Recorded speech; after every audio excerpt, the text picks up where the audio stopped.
Baik, Assalamualaikum dan salam sejahtera. Saya telah pun memulakan rakaman. Inilah tutorial kita yang pertama. Tapi saya tak nampak siapa yang masuk lagi. Saya tunggu sekejap sebab belum lagi pukul 5. Okey, jadi untuk hari ini saya akan bincangkan assignment. Yang pertama sekali assignment, kemudian saya juga akan bincangkan topik satu lah, ya. Jadi assignment kali ini ada sedikit perubahan. Jadi saya nak anda beri perhatian sedikit, ya, sebab kita ada markah untuk perbincangan dalam talian atau dalam forum MyInspire. Ya, saya dah soalan saya sudah masukkan dalam forum MyInspire. Anda boleh jawablah, ya. Berdasarkan soalan tu anda boleh mula menjawab sebab ada yang dah mula menjawab. Sebab nanti waktu anda hantar assignment, anda perlu sertakan sekali print screen jawapan anda dalam forum MyInspire tu. Ya. Jawapan-jawapan anda sekurang-kurangnya 5 kali anda menjawablah. 5 kali. 5 jawapan yang bersesuaian perlu anda masukkan. Okey, jadi saya rasa saya akan mulakan dengan perbincangan berkaitan dengan assignment. Kita akan lihat assignment. Saya akan paparkan dulu. Okey, saya akan share dulu assignment. Sebentar, ya. Baik. Okey, ini ialah assignment anda. Okey, saya harap anda nampak assignment-nya. Okey, itu dia assignment, ya. Baik, assignment ini untuk semester Januari 2022, ya, jawab dalam bahasa Melayu, jumlah patah perkataan 2,500 hingga 3,000 patah perkataan, tidak termasuk rujukan. Hanya hantar tugasan sekali sahaja dalam satu fail. Tugasan ini dihantar secara online atau dalam talian, ya. Tarikh penghantaran 13 Mac 2022, ya, tarikh penghantarannya. Tarikh akhirlah, ya. Tugasan ini menyumbang sebanyak 60% dari jumlah markah khusus. 60%, ya. Okey. Jadi menyumbang sebanyak 60% daripada jumlah markah kursus, ya. Jadi soalan tugasannya, okey, tugasan ni tadi saya kata 60%, ya, tapi dia ada pecahan. Maksudnya pecahan 50 tu tugasan yang anda upload tu, dan 10% lagi tu ialah bukti penyertaan perbincangan anda dalam MyInspire, dalam forum MyInspire. Maksudnya 10% tadi itu, macam saya beritahu awal tadi, anda perlu menjawab soalan yang telah saya beri dalam MyInspire. Soalan yang inilah ada di sini. Saya telah masukkan dalam MyInspire. Anda perlu jawab saja dan bukti itu perlu anda hantar bersama dengan tugasan lah, ya. Tugasan yang 50 markah ni. Jadi jumlah tugasan anda semua ialah 60 markah, ya. Okey. Jadi kita lihat dahulu tugasan yang pertama, iaitu tugasan bertulis yang pertama.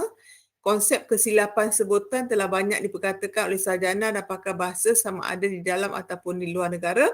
Kesilapan sebutan dalam bahasa Melayu bermaksud kesilapan yang dilakukan oleh penuturnya semasa melahirkan bunyi bahasa daripada yang sekecil unit bahasa sehinggalah sebesar-besar unit bahasa yang dinamakan wacana. Ya. Okey. Jadi kecil-kecil unit bahasa ni ialah bunyi bahasalah huruf, ya. Misalnya huruf M bunyinya mah, kan. Bunyi U bunyinya U. Wacana ni satu teks, satu karangan, ya. Jadi sebagai seorang guru bahasa Melayu, huraikan bagaimana anda menitik beratkan pengajaran dan pembelajaran sebutan bahasa Melayu agar kesilapan dari aspek penyebutan fonem, suku kata, frasa, klosa, ayat, wacana dan intonasi dapat dikurangkan. Yang ini anda kena jelaskan bagaimana anda mengajar bahasa Melayu dan mengelakkan kesilapan sebutan lah. Fonem, suku kata, frasa, klosa, ayat, wacana dan intonasi. Bagaimana anda nak kurangkan kesilapan? Bagaimana anda sebagai guru mengajar bahasa Melayu dan cuba untuk kurangkan kesilapan-kesilapan yang berlaku ni dari aspek penyebutan bunyi, fonem, suku kata, frasa, klausa, ayat, wacana dan intonasi lah. Macam mana kamu buat supaya kesilapan tu dapat dikurangkan. Kemudian kamu juga sebagai guru bahasa Melayu perlu huraikan faktor-faktor yang mempengaruhi kesilapan sebutan dalam kalangan pelajar. Bukan pelajar, murid sepatutnya. Murid. Kalau di sekolah kita panggil murid. Saya ubah ni, murid. Ya. Ingat kalau di sekolah kita gunakan perkataan murid. Ya. Jadi ada dua pecahan soalan yang perlu kamu jawab. Tetapi macam biasalah perlu ada pengenalan definisi kesilapan bahasa tu apa, perlu jelaskan kan. Kemudian anda bagi satu, contohnya bagilah satu topik yang anda nak mengajar dan macam mana anda kurangkan kesilapan sebutan. Masa mengajar tu macam mana anda sebagai guru tu nak kurangkan kesilapan sebutan bahasa Melayu dari aspek fonem, bunyi, suku kata, frasa, klausa, ayat, wacana dan intonasi. Macam mana nak kurangkan semasa mengajar tu. Ya. Okey, baik. Kemudian bincang juga faktor-faktor yang mempengaruhi kesilapan sebutan dalam kalangan murid. Kenapa murid melakukan kesilapan sebutan? Kena bincangkan. Ya. Okey. Kemudian dia kata penulisan anda perlulah disokong oleh bentar ya. Okey, ada yang masuk. Bentar. Okey, saya sedang membincangkan assignment. Kalau anda terlepas nanti anda boleh tengok rakaman semula ya. Okey. Jadi ada dua bahagian dalam assignment perlu dijawab. Ya. Bahagian pertama ialah bagaimana anda sebagai guru tu hendak mengelakkan ya atau mengurangkan kesilapan yang berlaku semasa mengajar bahasa Melayu. Bagaimana nak elakkan atau kurangkan kesilapan yang berlaku dalam kalangan pelajar, murid kamu tu dari segi penyebutan fonem, sukata, frasa, klausa, ayat, wacana dan intonasi. Macam mana nak kurangkan semasa mengajar bahasa Melayu pada murid. Kemudian anda juga perlu bincangkan faktor-faktor yang mempengaruhi kesilapan sebutan dalam kalangan murid. Kena bincangkan. Kemudian penulisan anda mesti disokong dengan fakta dan rujukan dan dari sekurang-kurangnya 5 sumber rujukan yang terkini dan berkaitan. Maksudnya, semasa anda bincangkan definisi kesilapan sebutan kan, secara umum anda kena buat pengenalan dulu kan. Dalam pengenalan tu boleh masukkan rujukan ya. Kemudian masa anda bincangkan definisi kesilapan bahasa tu boleh masukkan rujukan. Kemudian mungkin masa anda bincangkan faktor-faktor kesilapan sebutan dalam kesilapan sebutan dalam kalangan murid pun anda boleh masukkan rujukan. Sekurang-kurangnya mesti ada 5 bibliografi lah semua rujukan ya. Okey, ini 50% soalan tugasan. Kemudian 10% lagi 10% lagi di sini penyertaan kelas dalam talian. Maksudnya penyertaan kelas dalam talian ni maksudnya kamu menjawab soalan yang telah saya muat naik dalam forum MyInspire dan anda cuba jawab. Ini ada soalannya.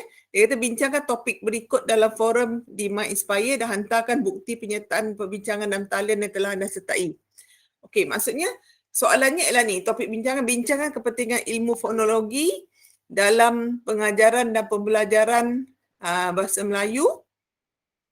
Okey, bincangkan kepentingan ilmu fonologi dalam pengajaran dan pembelajaran bahasa Melayu sebagai bahasa pertama dan bahasa kedua. Yang ini soalan ni saya telah masukkan dalam forum MyInspire, kamu hanya perlu jawab je kat bawah tu. Jadi nanti kamu perlu hantarkan bukti yang kamu jawab tu bersama-sama dengan tugasan ni, ya.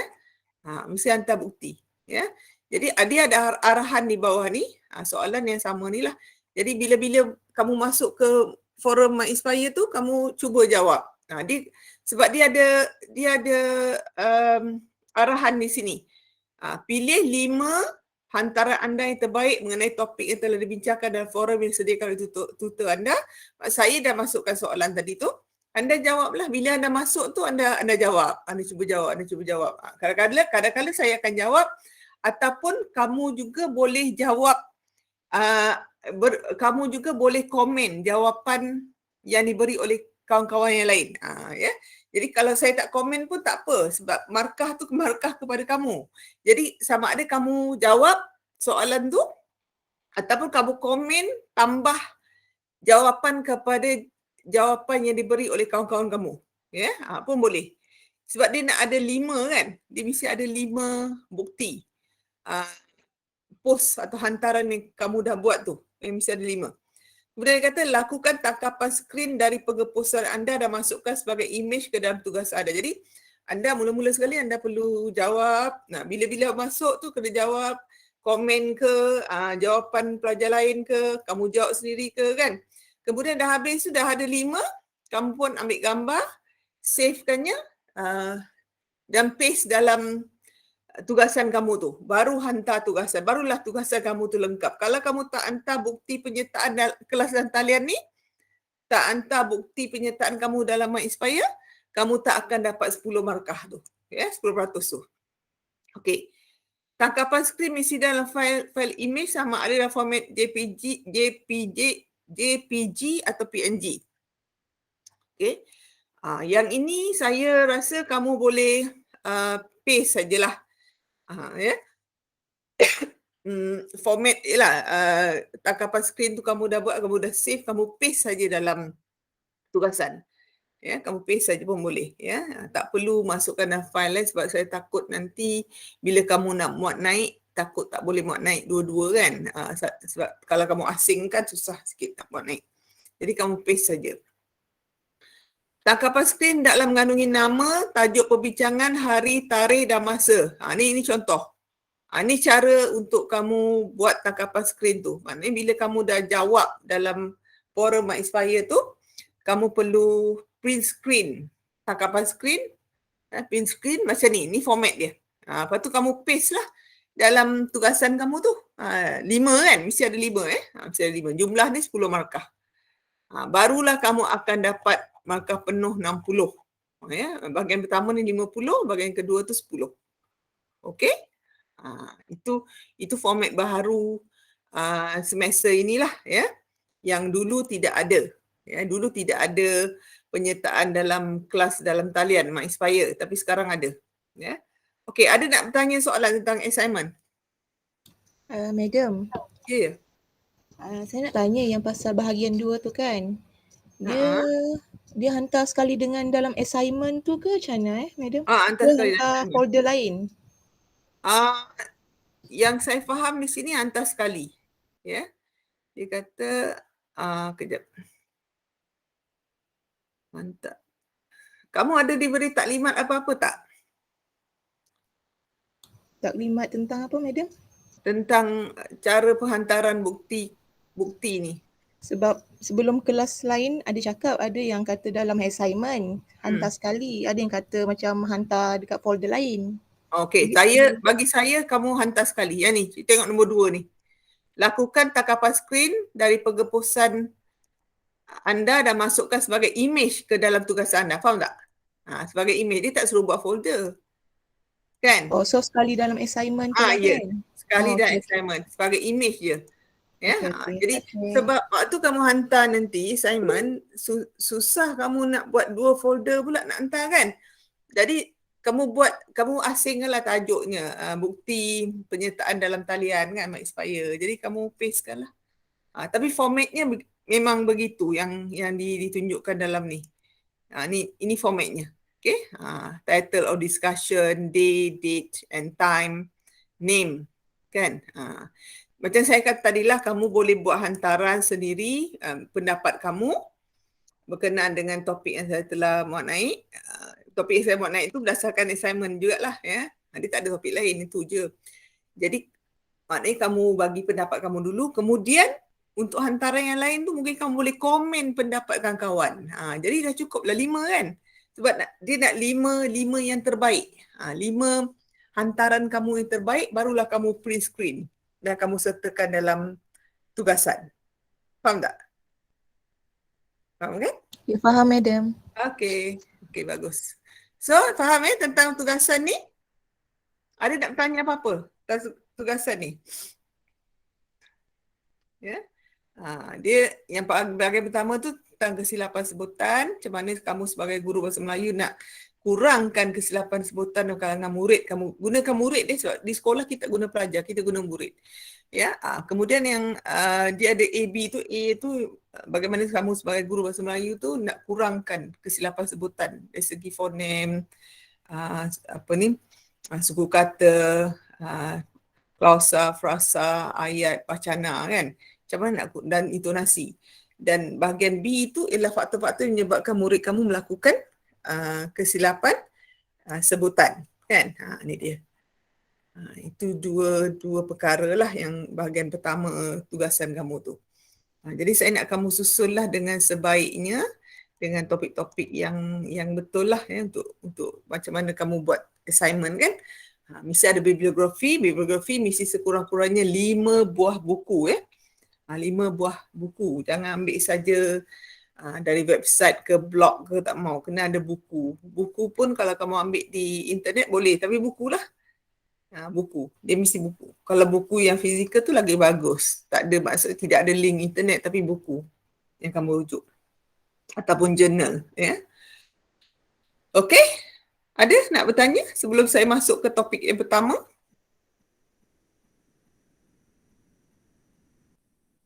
Tak ada ya? Jadi 60 Puan assignment. boleh sambung lah Puan. Ya? Puan boleh sambung topik seterusnya. Boleh sambung. Okey. 60% ni assignment, 40% ialah ujian peperiksaan kan, final exam yang berupa MCQ 40 soalan. ABCD lah. Dan biasanya saya akan bagi contoh-contoh soalan. Tapi contoh soalan yang saya bagi tu bukanlah contoh soalan sebenar. Contoh saja sebagai latihan untuk kamu buat. Ya.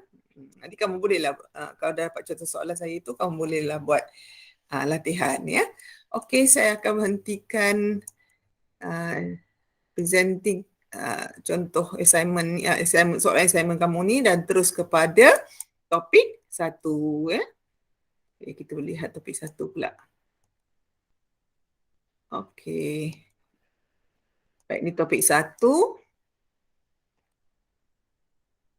Ni dia. Nampak ya? Okey, ni topik 1. Okey. Baik, topik 1 pengenalan fonetik dan fonologi. Ya. Jadi mungkin subjek ini merupakan subjek yang baharu untuk kamu. Ya. Jadi kita lihat hasil pembelajarannya, menerangkan definisi fonologi, fonetik, fonemik dan organ artikulasi, mengaplikasikan pengetahuan tentang alat dan cara penghasilan bunyi fonem. Bunyi fonem ni bunyi unit yang paling kecil. Ya. Itu huruf lah. Huruf tu, setiap huruf tu ada bunyi dia kan, tu kita panggil fonem. Ya. Mengaplikasikan ilmu fonologi dalam pengajaran bahasa, dan yang keempat membincangkan peranan ahli bidang fonetik dan fonologi. Jadi topik ni memberi penjelasan ringkas tentang konsep definisi ilmu fonetik dan fonologi. Fonologi dan fonetik. Dua bidang ilmu tentang bunyi-bunyi bahasa dalam bahasa Melayu. Okey. Anda juga akan dijelaskan berkaitan perbezaan antara bunyi bahasa dengan bunyi bukan bahasa. Dan bantu anda sebagai pelajar mengenali bunyi bahasa Melayu dan mengenal pasti alat artikulasi. Alat artikulasi itu ialah alat pertuturan yang dapat menghasilkan bunyi tersebut. Ya, alat artikulasi contohnya bila kita bercakap, kita perlu menggunakan apa? Bibir kan, lidah, gigi pun ya, itu semua alat artikulasi. Ya. Sebab tu kalau bibir sumbing tahu ya, kalau cacat tu kan. Bunyi yang keluar tu dia jadi bunyi yang berlainan lah, yang pelik ya, yang tidak dapat difahami. Okey, fonologi. Jadi sebelum kita mempelajari tata bahasa Melayu, kita perlu mempelajari ilmu fonologi terlebih dahulu ya. Okey, fonologi ialah saya jelaskan walaupun tak ada sini. Fonologi ialah pelajaran tentang atau ilmu tentang sistem bunyi yang terdapat dalam satu bahasa. Sistem bunyi. Ya. Setiap bahasa ada sistem bunyinya. Ya. Contohnya bahasa Melayu kita gunakan abjad ABCD kan. Bukan abjad Jawi tapi ABCD tu Rumi. Kita panggil Rumi, sama juga dengan bahasa Inggeris, tapi bunyi bahasa Melayu dan bahasa Inggeris berbeza. Ya. Nanti kita akan belajar. Kita khusus kepada bunyi bahasa Melayu. Contohnya, kalau bunyi kita ada bunyi vokal, bunyi konsonan, bunyi diftong. Ya. Vokal A, E, I, O, U kan. Tapi ada lagi E tu ada E taling, E pepet, kemudian ada satu lagi E. 3 terbalik. Dipanggil 3 terbalik. Kalau 3 macam ni, dia macam tu. Dia itu bunyi-bunyi lah, bunyi bahasa. Nanti bila saya masuk topik tu, kamu akan belajar dengan lebih terperinci. Bunyi konsonan, vokal dan diftong. Diftong A, I, O, I, A, U. Itu diftong. Ya. Okey, alat artikulasi ialah alat yang terlibat dalam penghasilan bunyi tersebut supaya anda dapat menggunakan pengetahuan tentang alat dan cara penghasilan bunyi fonem bahasa Melayu dalam pengajaran dan pelajaran. Ya. Jadi sebagai guru, kita perlu menggunakan pengetahuan tentang fonem segmental dan suprasegmental dalam pengajaran dan pembelajaran dengan baik. Okay. Fonem segmental ialah fonem bunyi-bunyi bahasa yang saya nyatakan tadi. Bunyi konsonan, vokal dan diftong. Suprasegmental ialah bunyi-bunyi yang mengikuti bunyi-bunyi biasa tu. Contohnya, kita akan macam saya ni, itu suprasegmental. Okay, suprasegmental termasuk tekanan, nada, jeda, nada intonasi kita bercakap. Itu suprasegmental. Tekanan, macam saya bercakap ni ada tekanan tinggi rendah kan. Itu pun suprasegmental. Nanti kita akan belajar juga, ya. Jadi hal ini memudahkan anda membetulkan kesilapan sebutan yang dilakukan oleh murid anda, terutama sebutan fonem yang sukar dihasilkan oleh mereka yang menuturkan sebagai bahasa kedua. Sebab tu ilmu fonetik fonologi ni penting kepada guru supaya guru boleh betulkan kesilapan sebutan murid. Okey, bila kita belajar fonetik, cara menyebut. Fonetik ialah cara menyebut. Fonologi ialah sistem bunyi. Ya. Fonetik cara menyebut, kalau bahasa Melayu kita menyebut suatu bunyi itu ikut sebutan bahasa Melayu baku. Sebutan baku bahasa Melayu. Okey, contohnya, kalau saya ni saya tak guna sebutan baku. Saya guna bahasa Melayu tapi bukan sebutan baku. Kalau sebutan baku dia akan jadi saya, bahasa, mereka, kan? Itu sebutan baku. Ya. Okey, definisi ya. Jadi kita lihat definisi ilmu fonologi. Pakar dan pakar suatu bidang yang mengkaji suatu bahasa iaitu berkaitan rumus atau peraturan yang menentukan sebutan. Kamus linguistik kata bidang linguistik yang mengkaji bunyi bahasa mengikut fungsinya. The World Book of Dictionary, sistem bunyi yang digunakan dalam bahasa. Macam saya katakan tadilah, sistem bunyi ya. Abdul Hassan, ilmu mengkaji bunyi yang berfungsi dalam suatu bahasa itu. Clark dan Yallop, fonologi berkenaan dengan organisasi ucapan dalam bahasa tertentu. Kemudian Roche, kajian unit bunyi khas bahasa, corak yang mereka bentuk dan peraturan yang mengawal penggunaannya. The Penguin English Dictionary kata kajian sistem bunyi bahasa. Ada kajian sistem bunyi bahasa lah sebenarnya. Ya. Jadi ilmu fonologi ni ialah ilmu linguistik yang mengkaji bunyi bahasa manusia secara saintifik. Kita lihat di contoh. Ya. Pecahan bidang fonologi ya. Dia kata nantilah ada masa aku bagilah ahem. Okey, ahem ni bunyi bahasa saja. Ahem ni saya boleh katakan dia suprasegmental. Dia bukan segmental. Dia bukan bunyi bahasa segmental. Dia bukan fonem segmental. Ya. Sebab ahem ni dia tidak ada makna tertentu. Ya. Dia ada makna suprasegmental lah. Dia bukan makna macam contohnya perkataan saya. Saya tu kita tahu saya kan. Mereka. Tapi kat M ni tak ada maksud yang spesifik. Jadi itu ialah suprasegmental. Ya. Okey. Bunyi M disambut dengan jawapan nantilah dan masa aku bagilah. Okey. Tapi tukang masak ni dia faham bunyi M tersebut. Ya. Jadi M ni ada makna untuk. Okey. Ada makna untuk tukang masak ni ya. Jadi adakah bunyi M tu digolongkan sebagai bunyi bahasa juga? Jawapannya tidak. Ya, bukan. Macam saya katalah, M tu bukan bunyi bahasa. Ya. Tidak, sebab bunyi bahasa tersebut tidak dihasilkan melalui pertemuan dua titik artikulasi. Oleh itu bunyi bahasa ialah bunyi bermakna yang dihasilkan oleh alat artikulasi. Bunyi M tu bukan bunyi bahasa, tapi macam perkataan saya kata saya, mereka, dia, itu bunyi bahasa. Ya. sebab difahami dan memang terdapat dalam buku lah kan. Kesimpulannya, bidang fonologi sebenarnya merumuskan, menghuraikan dan menjelaskan segala bentuk bunyi dalam suatu bahasa dengan teliti untuk menentukan peraturan dan bentuk bunyi yang tertentu. Okay, ini Rajah 1.2 rumusannya pecahan bidang fonologi. Kita ada fonetik dan fonemik. Fonologi ni kita ada fonetik dan fonemik. Ya. Fonetik, dia ada beza fonetik dan fonemik ni.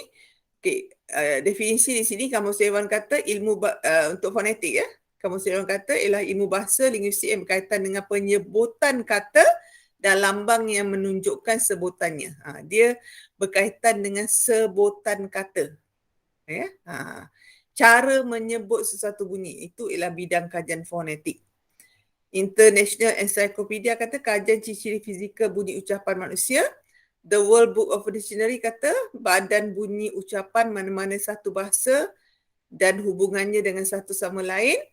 Kamus linguistik, ilmu yang menyelidiki penghasilan penyampaian dan penerimaan bunyi bahasa. Marsono kata ilmu yang mengkaji bunyi bahasa tanpa meneliti fungsi bahasa itu sebagai pembeza makna dalam satu bahasa. Okay, Abdul Hasan kata ilmu fonetik sebagai ilmu yang mengkaji bunyi bahasa dari segi penyebutan, pendengaran atau sifatnya.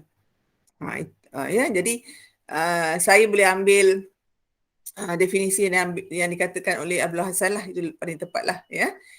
Jadi ilmu fonetik ni kajian dari segi bahan fizik atau jisim yang mewujudkan bentuk ucapan, kajian berkaitan dengan organ pertuturan, sifat bunyi bahasa akustik dan pendengaran auditori.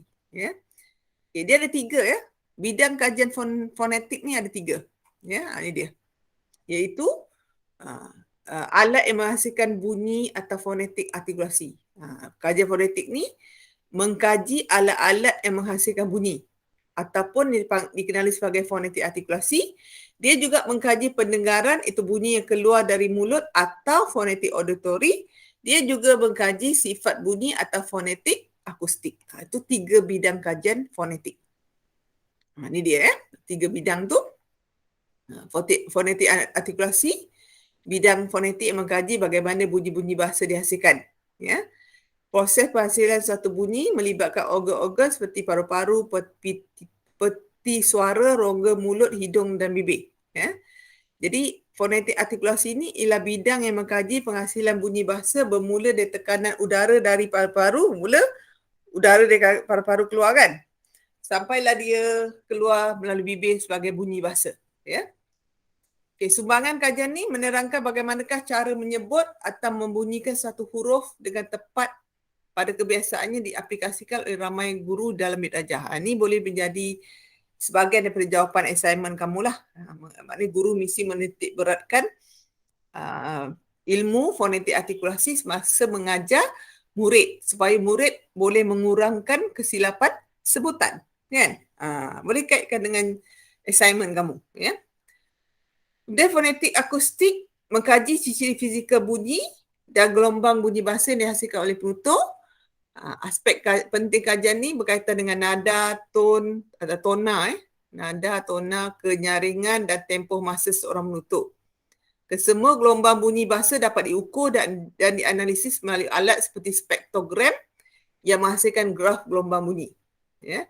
Sumbangannya ialah membantu penutur menuturkan bahasa dengan nada dan intonasi yang betul. Kemudian kita ada fonetik auditori, ilmu mengkaji berkenaan dengan pendengaran dan proses tertentu yang wujud semasa telinga kita mendengar bunyi bahasa. Jadi kajian ini meliputi semua alat atau organ pendengaran luaran dan dalaman telinga. Kajian tentang proses pula melibatkan proses memungut rangsangan, menyalurkan apa yang kita dengar tu, ya. Menyalurkan apa yang kita dengar itu ke otak dan seterusnya menganalisis. Tujuan utama bidang ini adalah untuk rawatan dan pemulihan khususnya dalam masalah pendengaran bahasa. Okey, fonemik itu pula apa? Fonemik pula ialah bidang yang mengkaji bunyi suatu bahasa, iaitu pengkajian tentang fungsi atau struktur bunyi bahasa itu. Ya. Itu istilah-istilah penting lah untuk khusus ini fonetik dan fonologi bahasa Melayu. Okey. Semak kendiri ni saya nak anda cuba jawab juga. Boleh masukkan dalam Inspire juga jawapan tu.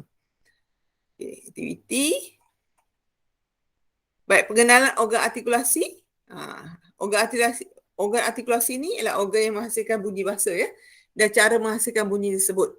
Jadi ada banyak alat lah dalam penghasilan bunyi bahasa tu ya. Jadi alat yang terlibat ialah alat yang menerbitkan bunyi setelah udara dari paru-paru dipam ke dalam organ yang terlibat. Ya, kita tahu udara di paru-paru tu tujuannya untuk pernafasan, tetapi untuk bercakap, bertutur juga memerlukan udara dari dalam paru-paru. Ya. Jadi aliran udara juga digunakan untuk mengeluarkan bunyi bahasa. Ya. Dalam pengajaran ini tercakup semua organ dan sistem pernafasan. Ya. Organ-organ ini penting dalam sistem aliran udara yang menyebabkan penghasilan bunyi. Jadi ini semua organ-organ yang terlibat dalam penghasilan bunyi. Ada berapa? 20. Ini penting juga ya. Sebab selalu dalam pemeriksaan keluar ni. Yang pertama bibir atas, yang kedua bibir bawah, yang ketiga gigi atas, yang keempat gigi bawah, yang kelima gusi, 6 langit keras, 6 langit keras atas tu.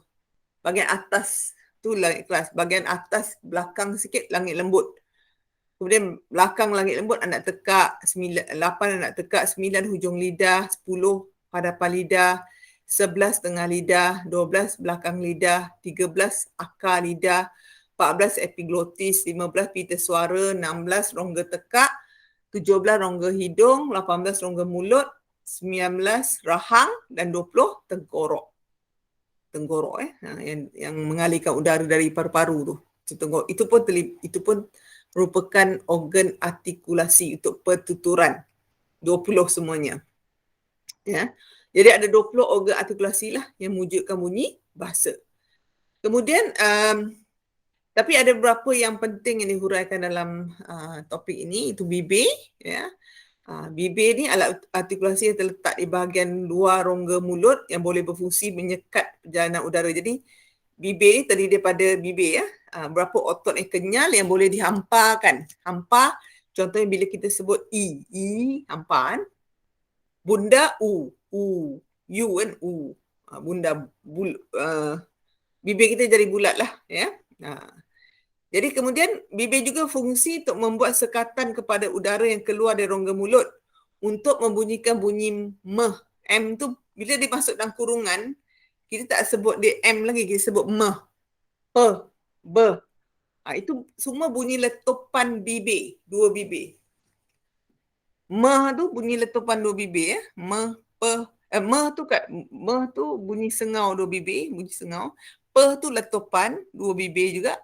Beh tu pun letupan dua bibir. Ya. Sebab udara disekat di bibir. Dan apabila bibir dibuka, maka terhasillah bunyi yang dikehendaki. Ya. Kemudian kita ada lidah. Organ artikulasi yang terpenting dan paling aktif dalam pengeluaran bunyi bahasa. Lidah terbagi kepada 4 bahagian, iaitu hujung, tengah, hadapan dan belakang. Kesemua bahagian lidah ini boleh digerakkan sama ada diangkat, dinaikkan atau diturunkan untuk membuat penyekatan terhadap udara yang keluar melalui rongga mulut. Bahagian hadapan, tengah dan belakang lidah penting dalam pengeluaran bunyi vokal, iaitu vokal hadapan, vokal tengah dan vokal belakang. Hujung lidah pula merupakan bahagian yang paling aktif. Boleh digerakkan ke mana-mana bahagian mulut untuk menyekat peredaran udara. Contohnya lari kan, hujung lidah. Ya. Jadi lidah aktif sekali dalam proses pengeluaran bunyi bahasa dan disebut sebagai artikulator. Okey. Tadi kita ada alat-alat artikulasi. Alat artikulasi ni ada yang boleh bergerak dan ada yang tidak bergerak. Contohnya yang tak bergerak ialah anak tekak bergerak. Contohnya gigi lah tak bergerak. Bergerak sikit lah, kita anggap sebagai tidak aktif lah ya. Lidah tu aktif. Ya. Bibir bergerak. Bibir banyak bergerak.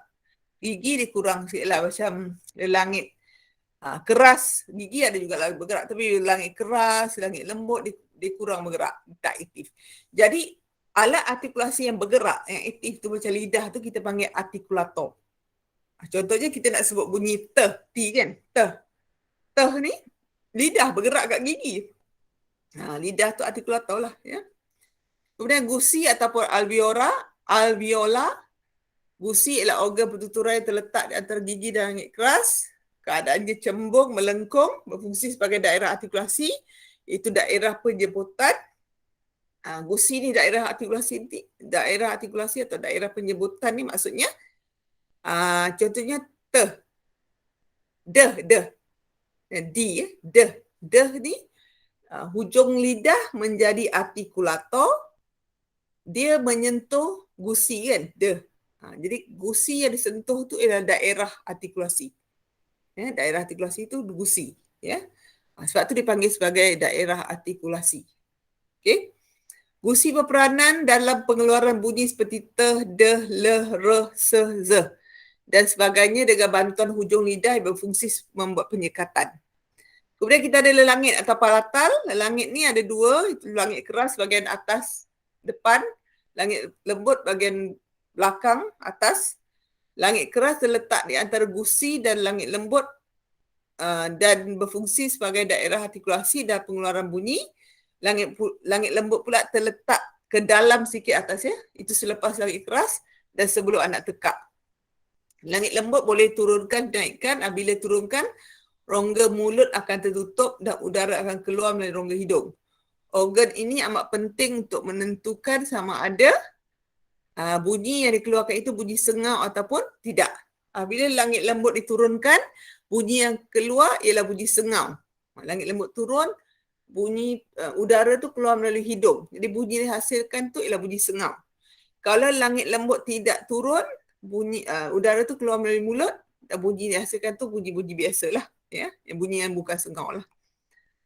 Okay, anak tekak ni di bahagian belakang rongga mulut berhampiran dengan langit lembut, ya. Anak tekak terletak bersambungan dengan langit lembut, berfungsi sebagai alat pertuturan sesama dengan langit lembut, khususnya dalam menentukan sama ada suatu bunyi yang hendak dikeluarkan itu bunyi sengau atau tidak. Okay. Jika anak tekak juga boleh digerakkan, ya, sama ada dinaikkan atau diturunkan. Jika dinaikkan, rongga hidung akan tutup dan jika diturunkan, rongga mulut pula tutup. Okey, kalau rongga hidung tertutup, dia ialah bunyi-bunyi biasa, bukan sengau. Kalau rongga hidung terbuka, bunyi-bunyi yang dihasilkan tu ialah bunyi-bunyi sengau. Okey, apakah bunyi-bunyi sengau dalam bahasa Melayu? Bunyi-bunyi sengau dalam bahasa Melayu ialah M, N, NG dan NY. Sebutan bunyinya ialah me, ne, nge, nye. NY tu nye. NG tu nge. Ya, itu bunyi sengau ada 4. Okay, gigi juga punya peranan berhasilan bunyi, tetapi peranannya tidak aktif. Bahagian ini tidak boleh dia tak boleh digerakkan seperti lidah atau bibir, ya. Dan berfungsi sebagai penahan udara daripada terus keluar dengan bebas dari rongga mulut. Dalam penyebutan bunyi ye, ce, ke, gigi turut sama berperanan. Itu sebagai daerah penyebutan. Daerah penyebutan je. Gigi ni dia tidak aktif. Dia sebagai daerah penyebutan saja. Di mana kita tempat untuk bunyi itu keluar saja, ya. Okey, rongga dalam rajah 1.3, rongga terbagi pada 3, itu rongga mulut, rongga hidung dan rongga tekak. Rongga merupakan bahagian lapang yang menjadi tempat laluan udara keluar masuk dari paru-paru. Rongga tekak bermula dari bahagian sebelah atas selepas pita suara hinggalah ke bahagian rongga tekak, ke bahagian anak tekak. Rongga mulut bermula dari ruangan atau ruang di hadapan belakang lidah membawa kepada bahagian bibir sebelah dalam, sementara rongga hidung bermula daripada bahagian di belakang anak tekak hingga ke hidung. Rongga tekak dan rongga hidung boleh dibuka atau ditutup bergantung pada keadaan sama ada anak tekak dan langit lembut dinaikkan ataupun diturunkan. Ini rongga, 3 jenis rongga. Pita suara ni terletak dalam ruangan tengkorak ni, penting untuk penghasilan bunyi. Seseorang yang mengalami kerosakan pita suara akan mengalami gangguan suara dan orang yang tidak mempunyai pita suara akan menjadi bisu. Pita suara terdiri daripada 2 keping selaput yang boleh terbuka dan tutup. Contoh dalam rajah 1.5 dan 1.6. Okey, di manakah halangan pertama yang berlaku pada pita suara? Di manakah halangan pertama yang berlaku pada udara yang keluar daripada paru? Ya, halangan yang pertama tu mungkin berlaku pada pita suara. Bila udara keluar dari paru, dia mungkin terhalang di pita suara. Okay, pita suara ni ada 2 membran elastik yang terletak dalam pita suara. Membran menyerupai pita yang melekat pada dinding peti suara dan terentang dari depan ke belakang. Bila pita suara kendur dan renggang, udara lalu tanpa halangan. Ruang yang renggang itu dipanggil glotis. Ini glotis. Yang renggang ni glotis. Bila udara keluar tanpa halangan, dia ialah bunyi-bunyi yang bila udara keluar, bila seorang bercakap dan bunyi itu dapat keluar tanpa halangan di pita suara, bunyi itu ialah bunyi yang tidak bersuara. Tapi kalau ada halangan dalam pita suara, maksudnya glotis tertutup, itu ialah bunyi yang bersuara. Nanti kita akan belajar bunyi bersuara tu. Ya? Dia boleh, glotis ni boleh terbuka dan tertutup. Okay? Keadaan ini terjadi pada waktu bernafas dan menghasilkan setengah bunyi seperti se, pe. Itu bunyi tidak bersuara. Okey. Bunyi se dan pe ialah bunyi yang tidak bersuara. Jadi bila tidak bersuara, glotis terbuka. Kalau bunyi bersuara, contohnya b dan z, z dan b. Z dan b ni bunyi bersuara, jadi pita suara atau glotis tu akan tertutup. Glotis tertutup tu, bunyi yang keluar tu ialah bunyi yang bersuara. Okey.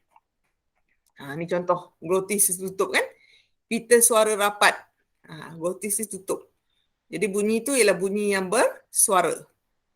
Udara tidak dapat keluar tapi boleh menghasilkan bunyi letupan glotis. Bunyi macam tanda soal ni ialah bunyi glotis. Bunyi glotis ni ialah bunyi untuk perkataan yang ada K di bahagian belakang. Contohnya anak, emak. Okay, dalam ilmu fonetik fonologi untuk bahasa Melayu, bunyi K di belakang kita tak bunyikan K, tapi kita bunyikan dengan bunyi glotis. Kalau kita bunyikan K, dia akan jadi anak. Orang Filipina dia bunyikan K, anak, emak, kan? Tapi kita tak bunyikan K itu, kita bunyikan, kita gantikan dengan bunyi glotis. Jadi anak. K itu tak kedengaran lah, ya. Okay. Jadi bila pita suara rapat, bunyi-bunyi yang terhasil adalah bunyi yang bersuara, ya. Rahang tidak mainkan peranan penting dalam pengeluaran bunyi bahasa, walau bagaimanapun kedudukannya adalah penting dalam membunyikan bunyi vokal. Keadaan terbuka antara kedua rahang, atas dan bawah, adalah sempit sewaktu membunyikan vokal I dan U. Rahang. Rahang. Bila I dia sempit, U sempit, tetapi terbuka luas sewaktu membunyikan bunyi vokal A dan E. E ni ialah I taling. Kalau I pepet, samalah. Ya. I taling pun luas juga. Ya. Okey. Yang ini jawapan-jawapan ni kamu boleh kongsikan dalam Inspire jugalah. Boleh sambung kepada jawapan yang kamu beri. Jawapan awal yang kamu beri untuk soalan assignment di Inspire tu boleh sambung-sambung. Ya. Tak ada masalah. Okey. Jadi apakah yang dimaksudkan dengan bunyi bahasa? Ya, bunyi bahasa ni pada gelombang bunyi terjadi disebabkan oleh arus udara yang bergerak. Udara keluar dari paru-paru melalui tenggorok, pita suara, rongga tekak dan mulut atau hidung atau kedua-duanya. Udara yang keluar itu akan mengenai bahagian gegendang telinga dan akhirnya didengar sebagai bunyi. Bunyi bahasa dihasilkan apabila udara tersekat atau terhalang pada alat artikulasi. Jadi bila terhalang macam teh tu, terhalang di gigi kan, teh. Jadi terhasillah bunyi teh atau T tu. Ya. Bunyi bahasa ialah bunyi yang terdapat dalam apa juga bahasa dunia ini. Dengan kata lain, bunyi bahasa ialah bunyi yang berfungsi dalam tuturan. Bunyi bukan bahasa pula ialah termasuklah batuk, ahem tadi tu bunyi bukan bahasa. Orang berdehem tu ahem, bunyi siolan, orang yang meniru bunyi binatang, itu bukan bunyi bahasa. Sendawa, bukan bunyi bahasa. Mendengkur, bukan bunyi bahasa. Bunyi orang menggigil dan sebagainya bukan bunyi bahasa, bukan. Okey, bunyi bersuara dan tidak bersuara ada kaitan dengan pita suara tadi dah beritahu tadi. Kalau glotis atau pita suara terbuka, itu ialah bunyi tidak bersuara. Kalau pita suara tertutup ataupun glotis tertutup, itu ialah bunyi bersuara. Ya. Okey.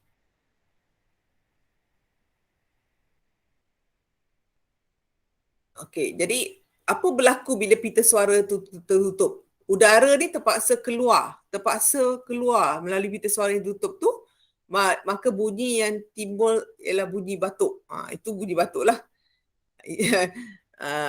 Itu kalau kamu batuk. Tapi untuk bunyi yang bersuara, contohnya udara tu, pita suara kamu tertutup, tapi udara nak keluar juga, dia akan keluar juga, dipaksa. Bila dipaksa keluar, dia akan menggetarkan pita suara tu dan keluar. Bila dia menggetarkan pita suara dan keluar, itu akan menjadi bunyi bersuara. Ya? Itu maksudnya. Okey, selepas udara melepasi pita suara, ia bergerak pula ke rongga tekak. Dari rongga tekak, udara boleh keluar sama ada melalui rongga oral, rongga tekak, mulut, ataupun rongga hidung, nasal. Okey, bunyi-bunyi yang keluar melalui rongga tekak atau oral ialah bunyi-bunyi biasa yang bukan bunyi sengau lah. Tapi kalau dia keluar melalui rongga hidung atau nasal, itu ialah bunyi sengau. Yang saya dah beritahu tadi, ada 4 bunyi sengau dalam bahasa Melayu. Itu me, ne, nye dan nge. NG, NY dan NG. M, N, NY dan NG. Ya? Kemudian langit manusia tu, saya dah beritahu tadi, ada 2, langit lembut dan langit keras. Ya? Bahagian hujung langit lembut ialah anak tekak. Langit lembut dan anak tekak boleh digerakkan. Bila bunyi A dikeluarkan, langit lembut dinaikkan hingga kena pada bahagian pada belakang tekak dan dengan itu menutup rongga hidung. Bunyi A dikeluarkan melalui rongga oral, oleh itu A ialah bunyi oral. A, E, I, O, U tu semua bunyi oral lah. Sebab dia ada 4 saja bunyi nasal kan, atau bunyi sengau kan. M, N, Y dan N, G saja yang bunyi sengau. Yang lain semua bunyi oral. Ya, bunyi sengau atau bunyi nasal. Okey. Bunyi nasal ialah bunyi yang dikeluarkan melalui rongga hidung. Langit lembut pada waktu itu diturunkan dan rongga oral ditutup dengan berapa cara. Antaranya dengan merapatkan 2 bibir lah. Contohnya meh. Kan meh. Bila tutup meh tu, udara keluar melalui hidung. Itu ialah bunyi sengau atau bunyi nasal. Okay, peranan ahli fonetik dan fonologi.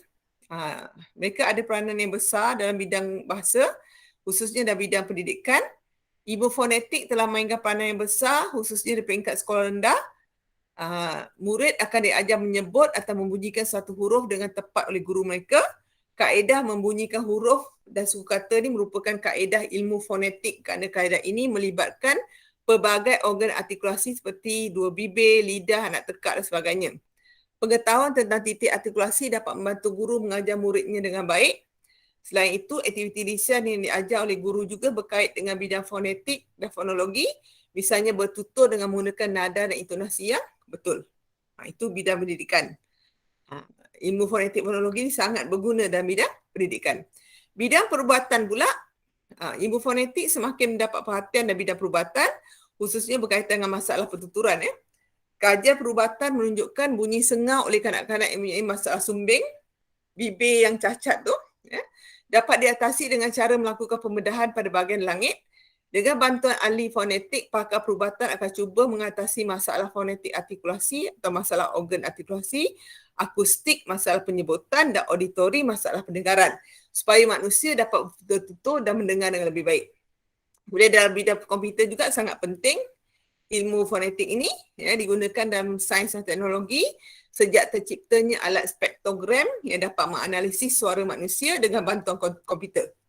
Okey, pada hari ini peranan ilmu fonetik melangkah selangkah lagi ke hadapan apabila semua teks dalam satu bahasa dapat dibunyikan oleh komputer melalui kaedah teks bersuara, misalnya yang digunakan oleh syarikat Apple dalam semua operasi Mac OS Lion.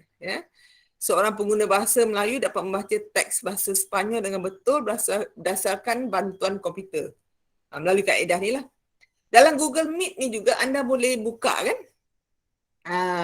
Dia ada peranti tu, ada software tu yang anda boleh buka untuk anda tengok balik anda punya sebutan. Caption. Dipanggil caption. Anda boleh klik caption tu, dia akan keluar semua sebutan kamu.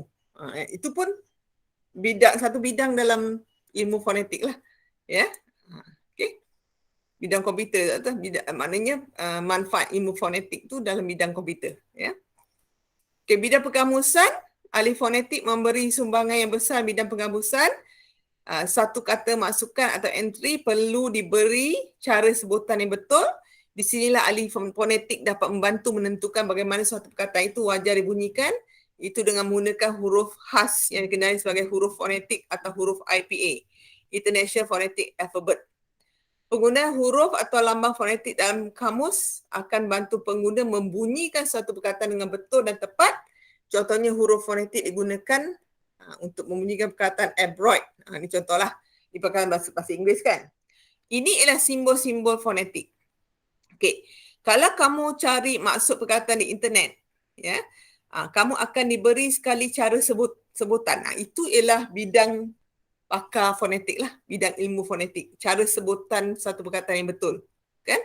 Ini ialah simbol-simbol yang digunakan untuk menyebut satu perkataan. Okey, contohnya abroad tu, cara sebutannya ialah abroad. Abroad. E tu ialah E purport. Abroad, bukan abroad. Maaf. Abroad. Abroad. Ya. E purport kan? E purport, B, R. C terbalik ni ialah O separuh. Abroad. Dia O bukan O yang penuh lah. O separuh saja. Dan D tu biasalah abroad. Itu sebutannya. Jadi semua ialah simbol-simbol yang digunakan dalam bidang fonetik. Tapi simbol-simbol dalam IPA, International Phonetic Alphabet ni, meliputi juga simbol-simbol dalam bahasa Inggeris. Tapi untuk bahasa Melayu, kita tak gunakan semua simbol ni. Hanya sebahagian saja kita gunakan. Ya. Ini syarta fonetik antarabangsa. Jadi bukan semua simbol yang kita gunakan untuk bahasa Melayu, hanya sebahagian saja. Okey, pendekatan pedagogi untuk mengajar bunyi bahasa. Ya. Jadi makmal bahasa diperlukan untuk melakukan latihan penyebutan yang sistematik. Sebutan sistematik yang dimaksudkan dan sebutan yang berasaskan transkripsi fonetik bahasa Melayu. Sebutan sistematik tu ialah sebutan baku lah. Yang tadi simbol tu, bila kita eja dengan simbol tu, kita panggil transkripsi. Bila kita buat transkripsi satu perkataan tu, kita eja dengan menggunakan simbol, kita panggil transkripsi fonetik. Kalau bahasa Melayu tu bahasa Melayu lah. Ya. Kalau kita ambil satu perkataan bahasa Melayu, kita transkripsikan, kita masukkan simbol, itu ialah transkripsi fonetik bahasa Melayu. Makmal yang lengkap ialah makmal bahasa yang mempunyai alat pendengaran telinga dan proses penterjemahan. Ini cara nak mengajar bunyi bahasa. Kita bawa pelajar dan murid kita ke makmal bahasa. Dengar bunyi sebutan. Kemudian barulah murid bercakap kan. Itu cara mengajar bunyi bahasa lah. Aspek pedagogi, pengajaran dan pembelajaran penyebutan fonem bahasa Melayu boleh dilakukan melalui pelbagai teknik. Yang paling baik adalah dengan mengikuti saranan golongan behaviorisme, itu dengan membuat latih to be. Langkah pengajaran yang disarankan adalah seperti yang berikut. Yang pertama, guru memperkenalkan lambang huruf atau fonem. Guru menyebut bunyi vokal dan konsonan. Yang ketiga, guru merakamkan suara melalui pita rakaman atau dengan menggunakan teknik perakam digital dan diulang-ulang. Yang lebih baik adalah dengan menggunakan teknik interaktif. Jika tersalah sebut, maksudnya guru sediakan software kan. Murid cuba menyebut berdasarkan app atau software. Kalau salah sebut, alat elektronik berkenaan dapat mengesannya dan mengarahkan murid menyebutnya semula dengan betul. Ya. Jika guru menggunakan sistem konvensional atau tradisional, guru akan membetulkan. Kalau cara yang biasa, yang tradisional, guru betulkan sebutan murid. Tapi kalau dengan guna digital, alat tu yang betulkan kesilapan sebutan. Ya. Jadi kalau cara tradisional atau konvensional, guru akan membetulkan dan murid akan mengulanginya semula sehingga guru yang berkenaan berpuas hati. Murid secara kelas atau kumpulan besar boleh mengajuk apa-apa yang disebut oleh guru. Guru sebut, murid ajuk dan guru membetulkannya jika salah sebut. Murid dalam kumpulan kecil 4 hingga 5 orang boleh mengajuk apa-apa yang disebut oleh guru. Guru sebut, murid ajuk dan guru membetulkannya jika mereka tersalah sebut. Ini cara mengajar sebutanlah dalam kelas. Okay, kemudian murid secara individu boleh mengajuk apa-apa yang disebut oleh guru atau rakan sebaya atau pembimbing. Guru atau rakan sebaya tersebut, individu mengulang sebutannya. Seterusnya, bagi penutur bahasa kedua, teknik ini amat sesuai. Cocok tu maksud sesuai. Begitu juga bagi pemantapan dialek sebutan baku. Bagi dialek yang tidak baku, teknik ini memberikan ruang dan peluang pada murid supaya membaiki sebutan yang tidak baku itu.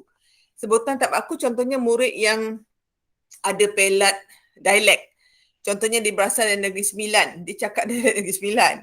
Kita nak betulkan pelat tu. Ataupun murid India atau murid Cina yang ada pelat bahasa ibunda. Kan? Cara sebutan bahasa ibunda tu dia mempengaruhi bahasa Melayu. Jadi peranan guru untuk membetulkan kesilapan sebutan tu. Ya, guru perlu latih to be lah, ya. Okey, jika guru ingin melanjutkannya kepada sebutan untuk kata, frasa, klosa, ayat atau perenggan, guru boleh menggunakan teknik ini, itu bermula daripada urutan A hingga H. Jadi mengajar ni perlu berperingkat-peringkat. Mula-mula kena ajar fonem dulu, sebutan bunyi dulu. Kemudian barulah suku kata. Kemudian barulah frasa, klosa, ayat, perenggan. Ikut langkah step by step atau langkah demi langkah. Tak boleh ajar semua sekali dalam satu masa. Ya, mesti bermula daripada yang paling kecil, itu bunyi huruf dulu sampailah akhirnya ke perenggan, membaca teks, ya. Itu cara mengajar. Okey. Jadi rumusan di sini, ilmu fonologi ni ilmu yang berkaitan dengan cara pengguna bahasa Melayu menuturkan atau melahirkan bunyi yang makna dan bahasa. Fonologi dibagikan pada dua bahagian, fonetik dan fonemik. Tiga bidang ilmu fonetik ialah fonetik artikulasi, fonetik akustik, fonetik auditori. Organ artikulasi ialah organ yang menghasilkan bunyi bahasa dan cara menghasilkan bunyi tersebut. Bunyi bahasa ialah bunyi yang terdapat dalam apa juga bahasa dunia ini. Dengan kata lain, bunyi bahasa ialah bunyi yang berfungsi dan pertuturan. Bunyi berfungsi maksudnya bunyi yang ada makna lah. Kalau bunyi yang tak ada makna tu, itu bukan bunyi bahasa. Ya. Antara peranan ahli fonetik dan fonologi dan bidang kebahasaan adalah dalam bidang pendidikan, perubatan, komputer dan perkamusan. Ya. Ini kata-kata kunci, kamu boleh buat nota. Setiap topik ada kata kunci, kamu boleh buat nota-nota pendek untuk ulang kaji lah. Ya. Kita dah habis topik 1. Okay. Nanti minggu depan kita akan pergi topik 2 pula. Okay. Baik. Okay, ada soalan setakat ni berkenaan dengan topik 1, pengenalan. Faham tak? Ada nak bertanya apa-apa?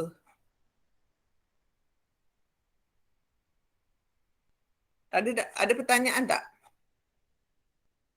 Kita tengok pada depan sekali. Ini dia. Okey, ini dia. Jadi ada tak pertanyaan? Ni hasil belajarannya. Faham ya semua? Faham, Madam. Takat ni faham ya? Okey. Sebab ni baru pengenalan Setakat ni. ni okey. Ya? Faham Fatihah? Faham? Setakat ni Okey. faham. Yang lain, Halimatun faham? Faham. Faham, insyaAllah. InsyaAllah semua faham. Omana, faham tak? Omana okey ya? Dayang Alice, faham ya? Ya, faham Puan. Dayang Alice pun okey ya? Okey, jadi saya harap kamu dah faham setakat ni pengenalan fonetik dan fonologi bahasa Melayu, tentang Carta International Phonetic Association tu, IPA tu. Itu carta tu ialah merujuk simbol-simbol digunakan untuk fonetik. Tapi simbol-simbol itu simbol-simbol yang universal. Tak semestinya terdapat dalam bahasa Melayu. Tapi itu boleh, simbol-simbol tu mungkin kebanyakannya simbol-simbol bahasa asing. Hanya sebahagian sahaja simbol-simbol itu yang boleh digunakan dalam bahasa Melayu. Ya, itu simbol IPA tadi kan. Okey. Jadi dengan itu saya rasa kalau tak ada soalan, saya nak kamu aktiflah dalam MyInspire ya. Terutama menjawab soalan yang telah saya beri tu, yang berdasarkan tugasan tu kan. Soalan perbincangan dalam talian tu. Sila jawab. Anda boleh komen juga jawapan kawan-kawan lain.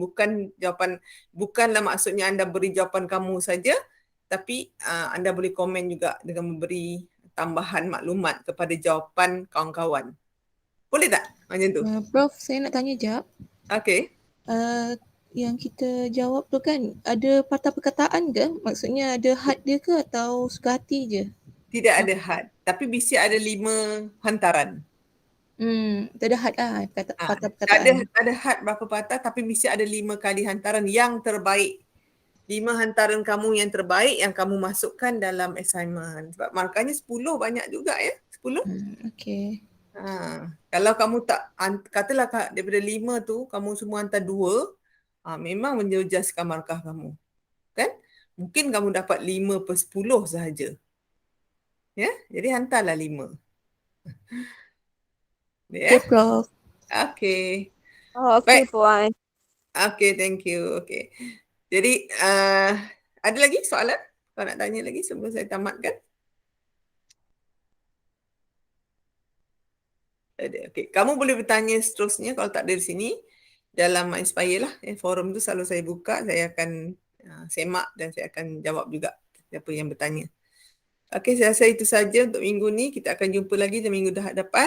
Jika ada perubahan masa atau tarikh, saya akan maklumkan dalam pengumuman ya. Selalunya kadang-kala lah sebab saya pun bertugas juga di tempat lain. Mungkin manalah tahu kalau saya ada perkara lain, saya akan maklumkan jika ada pertukaran masa dan waktu. Ya. Jadi selalulah tengok bagai announcement MyInspire tu dalam forum tu ya. Selalulah masuk forum tu untuk semak. Okey, terima kasih. Assalamualaikum. Salam sejahtera semua. Bye-bye. Terima kasih, Prof. Waalaikumsalam. Terima Terima kasih. kasih. Saya berhentikan recording kejap.